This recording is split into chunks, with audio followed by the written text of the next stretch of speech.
Okay. So, we are streaming. Possibly. Possibly. Somewhat. Maybe. We're waiting to see if this is happening.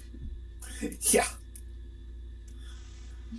I just realized some of your people on your channel might actually recognize me. That's true. Though maybe not with my hair crop so short. Okay. Now we're here. Yay! Woo! So I had to change things up, and now the link to the live stream is a little bit different than what it was. Okay. So now I have to change that. Is this the live stream? Okay, hey! Woo! Oh gosh. I'm just trying to see. I'm on my phone trying to make sure the sound works, but I don't know how to check that. Right. Hey, Chaz. Do you want to check on your phone if we send you a link to make sure the sound is hearing?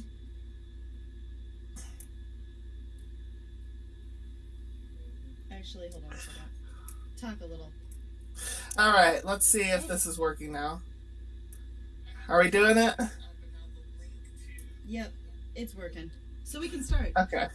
Sweet! All right, hello everyone. My name is Chrissy. Welcome to my channel. We're doing the Frankenstein Livestream. I'm here with my good friend Brett, who read the book with me and chatted me up about this novel by Mary Shelley. So Brett, if you want to give yourself a little bit of a howdy ho. Hi everyone, I am Brett Prynn. I have no YouTube channel or anything at this time, but I would like to start one up again in the future. I used to have one. Some of you may recognize me from that, except I had longer hair back then. But really I'm just a big dork, and I'm here to dork out about Frankenstein. Woohoo! Woohoo! All right, so hopefully this is gonna run smoothly from here on. Hopefully. We've had a little bit of technical difficulties this morning. Yes. Okay. So we both read this novel, and we both have that we want to get to. So Frankenstein, the stereotype of Frankenstein and kind of the general thought process is usually that Frankenstein's, the monster, and that Frankenstein is kind of not coherent or competent in their thought patterns. And hello!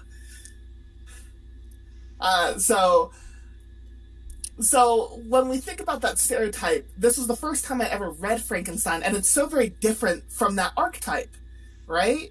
So I do sometimes wonder if the reason why that archetype exists is because the movie that was in 1931. Oh, yeah, completely. Yeah, so I was watching it last night, and the first opening sequence is the monster or the creature or the wretch, whichever one that you want to go with, throws this little girl into a lake, and there's not really a good reason why at all. Whereas in the novel itself, it's like he has reasons for everything he does. So I thought that was an interesting aspect to Frankenstein itself. Yeah, I mean, it's interesting because they still maintain making him likable or sympathetic, but they do it in a completely different way. The Frankenstein in the movie is more like a child that doesn't know anything and is doing things almost by mistake, whereas in the book everything is very intentional, and he becomes almost diabolical, but you believe his journey. Right, where like he started out not knowing anything in the book, so there is that aspect to it, but he learned. Yeah. And he learned as he went. And he learned compassion and kindness too. But then, like, it's the unfairness that ends up happening. And this is kind of one of the points that I wanted to get at, is that it's a little bit of a nature versus nurture conversation with the wretch. Yes, definitely. And I think, really, he makes a very compelling argument that this is the lack of nurture that has driven him to this point. He was created and then exiled pretty much immediately, and has no society that he can join. So he's just left on his own, unable to have companionship of any sort. Yeah, so there's like two kind of abandonments that I think the creature kind of embodies. One is parental abandonment, which makes sense in Mary Shelley's writing because her mother passed away, um, really early on. I think, what was it, like 10 days after she was born? Something like that. Yeah, something like that. Right. So like, I have a feeling like some of the feeling that Mary felt about that is included into the wretch's thought process. But also, like, there's a creator abandonment too. Like, so thinking of this person as your creator, as kind of your god, and feeling that abandonment through that as well.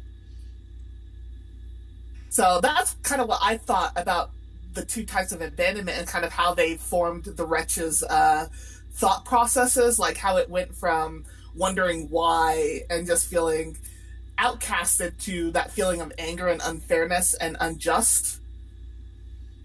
And I thought that was a really interesting way for Mary Shelley to kind of approach that topic.